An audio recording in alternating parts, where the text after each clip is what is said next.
ఇవాళ చెప్తున్నాడు. నాకు చాలా ఆశ్చర్యం వేసింది. మరి ఎట్లా చెప్పాలో నాకు అర్థం కావడంలా. చంద్రబాబు నాయుడు గారు అంటున్నాడు 2019లో మారిన ప్రభుత్వం వచ్చిన తర్వాత గ్రహణం పట్టింది ఈ ప్రాజెక్టుకి. జగన్మోహన్ రెడ్డి గారు సర్వనాశనం చేసేశాడు. నాకు బాధేస్తుంది, ఆవేశం వస్తుంది, కషి వస్తుంది, కడుపు తరుక్కుపోతుంది అని చెప్తున్నాడు. మహా అద్భుతమైన నటన. నాకు గుర్తొచ్చింది నిజంగా ఎన్టీ రామారావు గారు అన్న మాటలు. మా అల్లుడు నాకన్నా పెద్ద నటుడు అని అన్న మాటలు నాకు గుర్తొస్తున్నాయి.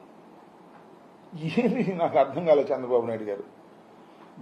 నేను మనవి చేస్తున్నా, నేను నటించటంలా. ఒక హృదయం ఉన్న మనిషిగా, హృదయం ఉన్నటువంటి ఒక పౌరుడిగా, ఒక బాధ్యత గల వ్యక్తిగా చెప్తున్నా. నేను జగన్మోహన్ రెడ్డి గారు ముఖ్యమంత్రి అయిన తరువాత 2019లో పోలవరం ప్రాజెక్టును శరవేగంగా నడిపించిన మాట వాస్తవం. పూర్తి కాలేదే అని అనొచ్చు. వాళ్ళు పూర్తి చేస్తామని 2018లో అనేక తప్పులు కమిట్ అయ్యారు. 2018లోనే వరద వచ్చింది. మీకు మనవి చేస్తున్నా, ఇది నేను చెప్పిన మాట కాదు. ప్యానల్ ఆఫ్ ఎక్స్పర్ట్స్, 2 కెనడా నుంచి, 2 యుఎస్ నుంచి, 4 బృందం వచ్చారు. ఎప్పుడు జగన్మోహన్ రెడ్డి గారు పవర్ పోయిన తర్వాత, చంద్రబాబు నాయుడు గారు ముఖ్యమంత్రి అయిన తర్వాత వచ్చారు. వాళ్ళు టోటల్ ప్రాజెక్టుని పరిశీలన చేశారు. శాటిలైట్స్తో ఫొటోస్ తీసుకున్నారు. మొత్తం ఎంక్వైరీ చేసి they have given a report. వాళ్ళు చాలా స్పష్టంగా చెప్పారు. జగన్మోహన్ రెడ్డి గారి టైంలో, ఇది మా వెబ్సైట్లో కూడా పెడతా ఉన్నా, పెట్టుంటారు బహుశా చూడండి. టోటల్గా వాళ్ళు ఒక పెద్ద రిపోర్టుని సబ్మిట్ చేశారు సొంతంగా. వాళ్ళేమి ఇండియన్స్ కాదు, కెనడాకు సంబంధించిన వాళ్ళు, అదేవిధంగా యుఎస్కు సంబంధించిన వాళ్ళు. ఇద్దరు దే ఆర్ ఆల్ ఎక్స్పర్ట్స్. పెద్ద పెద్ద ప్రాజెక్ట్స్కి సంబంధించినటువంటి వరల్డ్ వైడ్ ఎక్స్పర్ట్స్ వచ్చి వాళ్ళు రిపోర్ట్లు ఏం చెప్పారంటే, సైమల్టేనియస్గా అన్ని ప్రారంభించడం వలన ఈ ప్రమాదం జరిగిందని చెప్పారు. ఇందాక చెప్తున్నాడు చంద్రబాబు నాయుడు గారు, స్పిల్వే మేము కంప్లీట్ చేశాం, గేట్లు మేము కంప్లీట్ చేశాం, కాఫర్ డ్యామ్ మేము 2 కాఫర్ డ్యాములు నిర్మించాం, డయాఫ్రమ్ వాల్ నిర్మించాం, స్పిల్ ఛానల్ చేశాం, పైలట్ ఛానల్ చేశాం. అన్నీ ఒకటిది, అన్నీ సగం చేసిపోయారు. స్పిల్వే స్టార్ట్ చేశారు, గేట్లు పెట్టలా, ఒక లెవెల్కి పెట్టారు. ఒక లెవెల్కి పెట్టి ఒక పెద్ద రేకు పెట్టి భజన చేశారు. మీ అందరికీ తెలుసు. ఈ పక్కన డయాఫ్రమ్ వాళ్ళు వేసేశారు. 400 కోట్లు పైచులుక 460 ఎంతో వేసేశారు. అటు బిల్ పే చేశారు, కమిషన్ తీసేసుకున్నారు. అయిపోయింది. కాఫర్ డ్యాములు స్టార్ట్ చేశారు, ఆపేశారు మధ్యలో. ఆపేసిన కాఫర్ డ్యాములు మేము పూర్తి చేయలేదని ఇప్పుడు మా మీద అపవాదు. నేను చెప్పామే, అనేక సార్లు చెప్పా. అసలు కాఫర్ డ్యాములు కానీ, డయాఫ్రమ్ వాళ్ళు కానీ, నీకు స్పిల్వే కంప్లీట్ కాకుండా, స్పిల్ ఛానల్ కంప్లీట్ కాకుండా, పైలట్ ఛానల్ కంప్లీట్ కాకుండా, నది డైవర్షన్ కంప్లీట్ కాకోకుండా చేయకూడదు. It's a common sense. వెళ్ళి చూస్తే అర్థమవుతుంది. నది డైవర్షన్ మొత్తం కంప్లీట్ అయిపోయిన తర్వాత మాత్రమే నది మధ్యలో ఉండవలసినటువంటి డయాఫ్రమ్ వాల్ వేయాలి. డయాఫ్రమ్ వాల్ వేసే ముందు కాఫర్ డ్యాములు వేయాలి. కాఫర్ డ్యామ్ వన్స్ వేసేసిన తరువాత నది మొత్తం డైవర్ట్ అయిపోవాలి తప్ప మనం వెనక్కి రాకూడదు. అంత క్లారిటీగా నదిని డైవర్ట్ చేయాలి. 2 కాఫర్ డ్యాములు ఎందుకు వేస్తారు? ఒక డ్రై వర్కింగ్ ప్లేస్ కావాలి అక్కడ. అంటే నీళ్లు లేనటువంటి ఒక డ్రై వర్కింగ్ ప్లేస్ ఉంటే అక్కడ డయాఫ్రమ్ వాల్ వేస్తారు. డయాఫ్రమ్ వాల్ మీద ఎర్త్కమ్ రాక్ ఫిల్లింగ్ డ్యామ్ కడతారు. ఇది వాస్తవం. అది లేకోకుండా మొన్న చూశారుగా మీరు, రామానాయుడు ఇరిగేషన్ మంత్రి గారు చెప్పాడు మొన్న. పాపం తెలియదు, బహుశా ఆయనకి అబద్ధం ఆడటం తెలియదు అనుకుంటా. చంద్రబాబు నాయుడు గారి దగ్గర పెద్ద శిక్షణ పొందినట్టు లేడు ఆయన చెప్పేశాడు. అన్నీ ఒకసారి బిగిన్ చేస్తే టైం కలిసి వద్దని బిగిన్ చేశామన్నారు. టైం కలిసి రావడం కాదు, పంప ముంచేశారు. టైం మొత్తం పోయింది.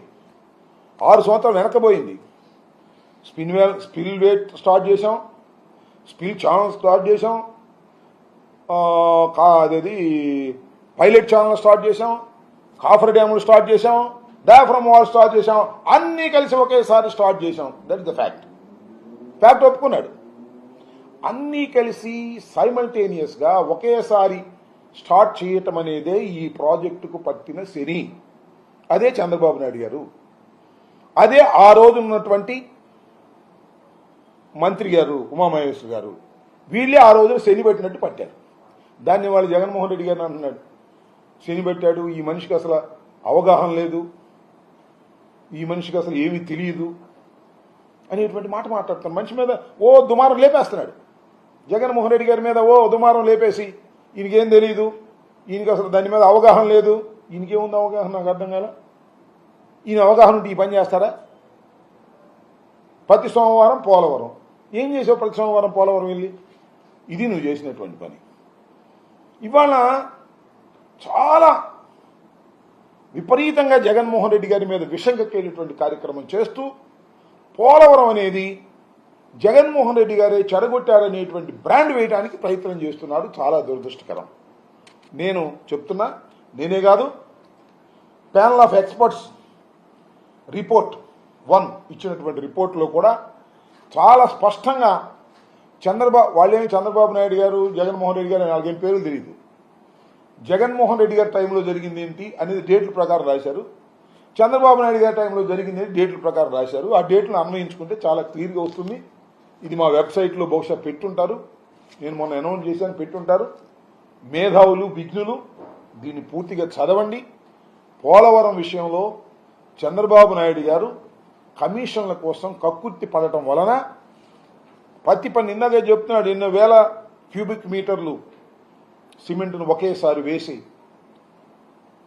గిన్నీస్ బుక్ రికార్డును సాధించాం మా టైంలో అని వేశారు. నిజమే, గిన్నీస్ బుక్ రికార్డు సాధించిన మాట నిజమే. కానీ దానిలో కమిషన్ల కోసం కక్కుర్తిపడి ప్రాజెక్టులు ఏముంది, కింద వేసేయటమే కదా, సిమెంట్ వేసి పారేశారు. సిమెంట్ కంకర కలిపేసి, మీకు అర్థమైంది, స్పిల్వే ఉంటుంది కదా, స్పిల్వే దూకుద్ది కదా వాటర్, దూకేటప్పుడు కింద వేసేటటువంటి ఒక పెద్ద స్ట్రక్చర్ నేల మీద. ఎందుకంటే ఇది పడ్డప్పుడు అది గుంట పడకుండా స్ట్రక్చర్ అంతే, అది పెద్ద కట్టడం ఏం కాదు, లారీలతో పోసేయటమే. స్పిల్వే కంప్లీట్ కాల, లెగవలా, దానికి గేట్లు పెట్టలా, ఇది మాత్రం వేసేసారు. ఎందుకంటే తొందరగా బిల్ అయిపోద్ది, క్యూబిక్ మీటర్స్ ఇంత అని పెట్టేసి బిల్ చేసేసుకుని కేంద్ర ప్రభుత్వం తీసేసుకుని కమిషన్ తీసేసుకుని సరిపోద్ది. కమిషన్ల కోసం కక్కుర్తి పడే కార్యక్రమాలు చేయడం వల్లనే ఈ ప్రాజెక్టుకు శనిగా పట్టుకున్నారు మీరు. మళ్ళీ వచ్చాడు శనిలాగా ఇవాళ మళ్ళీ చంద్రబాబు నాయుడు గారు. నేను మనవి చేస్తున్నా, ఇది చాలా దురదృష్టకరమైనటువంటి పరిణామం. నేను మనవి చేస్తున్నా, జగన్మోహన్ రెడ్డి గారు వచ్చిన తర్వాత వారు చేసినటువంటి తప్పిదాలను సరిచేసేటటువంటి కార్యక్రమంలో జగన్మోహన్ రెడ్డి గారు రివైజ్డ్ కాస్ట్ ఎస్టిమేషన్ కింద పోలవరం ప్రాజెక్టు పూర్తి చేయడానికి ఆ రోజున అయినటువంటి 20,000 చిల్లరకు మీరు ఒప్పుకున్నది ఇది కరెక్ట్ కాదు అని కేంద్ర ప్రభుత్వంతో పలుమార్లు చర్చించి కాస్ట్ను రివైజ్ చేసి మళ్ళీ లేటెస్ట్ రేట్ల ప్రకారం రివైజ్ చేసి 55,656 కోట్ల రూపాయలు ఈ ప్రాజెక్టుకి ఆ రోజు రేట్ల ప్రకారం ఖర్చు అవుతుందని చెప్పేసి ఇక్కడ నుంచి మేము పంపిస్తే టెక్నికల్ అడ్వైజరీ కమిటీ వాళ్ళు revised estimated committee Polavaram project ఖర్చుని వాళ్ళన్ని పరిశీలించి ఆ రివైజ్డ్ కాస్ట్ కమిటీ ఉంటుంది అక్కడ డిఫరెంట్ స్టేజెస్ ఇదంతా కూడా వాళ్ళు చర్చించుకుంటారు. కేంద్ర ప్రభుత్వం వారికి ఉన్నటువంటి రివైజ్డ్ కాస్ట్ ఎస్టిమేషన్ కమిటీ వాళ్ళు దాన్ని పరిశీలన చేసి ఈ ప్రాజెక్టు నిర్మాణానికి 47,725 కోట్లు ఖర్చు అవుతుందని వాళ్ళు ఒప్పుకున్నారు. మేము పంపించినప్పుడు జగన్మోహన్ రెడ్డి గారు ముఖ్యమంత్రిగా ఉన్నప్పుడు ఈ 55,656 కోట్ల రూపాయలు మేము ఖర్చు అవుతుందని ఇక్కడ నుంచి మనం పంపిస్తే రివైజ్డ్ కాస్ట్ని దాన్ని 47,755 కోట్లకి ఖర్చు అవుతుందని చెప్పేసి వాళ్ళు యాక్సెప్ట్ చేశారు. దీనిలో భాగంగా ఫస్ట్ స్టేజ్ ఇందాక నేను చెప్పినట్టు ఫస్ట్ స్టేజ్ 41.15 హైట్ వరకు నీళ్లు నిలపటానికి ఎంత ఖర్చు అవుతుంది అంటే ఫస్ట్ స్టేజ్కి 31,625 కోట్లు ఖర్చు అవుతాయని అన్నారు. 47,725 కోట్లలో ఫస్ట్ స్టేజ్కి అప్పుడున్న రేట్ల ప్రకారం లేటెస్ట్ రేట్ల ప్రకారం 31,625 కోట్లు ఖర్చు అవుతాయి అని చెప్పారు. అయితే ఇక ఈ 31,625 దానిలో ఖర్చు పెట్టింది కాక మిగతా అన్ని కలిపి లెక్కేసి ఆ 12,157 కోట్ల రూపాయలు ఈ మొదటి దశకు ఇవ్వడానికి రివైజ్డ్ ఎస్టిమేషన్ కమిటీ యాక్సెప్ట్ చేసింది. దాన్ని క్యాబినెట్కు రావాలి, క్యాబినెట్కి వచ్చి ఆమోదం తెలపాలి. ఇది ఎప్పుడు సుమారుగా ఎన్నికలకు ముందే ఇదంతా అయిపోయింది. జూన్ జూలై మాసంలో క్యాబినెట్ మీటింగ్లు పెట్టాలి.